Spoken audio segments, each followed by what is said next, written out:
PM કિસાન હેઠળ દેશભરના 10 કરોડથી વધુ ખેડૂતોને વાર્ષિક 6,000ની નાણાકીય સહાય 3 સમાન હપ્તા મળે છે।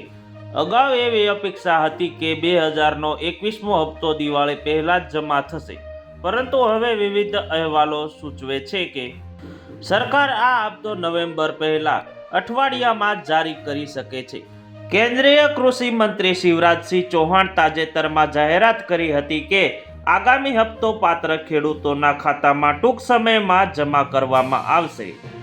તેમણે તમામ રાજ્ય સરકારને સ્પષ્ટ વિનંતી કરી છે કે તેઓ આધાર સીડિંગ, ઈ-કેવાયસી અને અન્ય રાજકીય જરૂરી ઔપચારિકતાઓ પૂર્ણ કરી ચૂકવણી પ્રક્રિયા વિલંબ ટાળવા માટે લાભાર્થીઓને ચકાસાયેલા યાદીઓ જલ્દી કેન્દ્ર સરકાર મોકલવા માટે સૂચના આપવામાં આવી છે।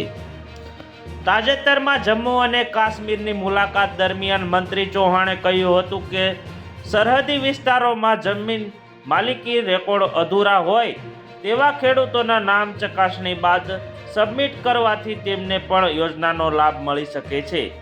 આના લગતા 18 દિવસ પછી કેન્દ્ર સરકારે જમ્મુ અને કાશ્મીરના 8.5 લાખથી વધુ ખેડૂતોના ખાતામાં 171 કરોડ ટ્રાન્સફર કર્યા હતા। તમને અમારો વિડીયો સારો લાગ્યો હોય તો લાઈક કરી દો, શેર કરી દો અને સબસ્ક્રાઇબ કરવાનું ભૂલતા નહીં, જેથી કરીને અમારા નવા વિડીયોની નોટિફિકેશન તમને મળતી રહે।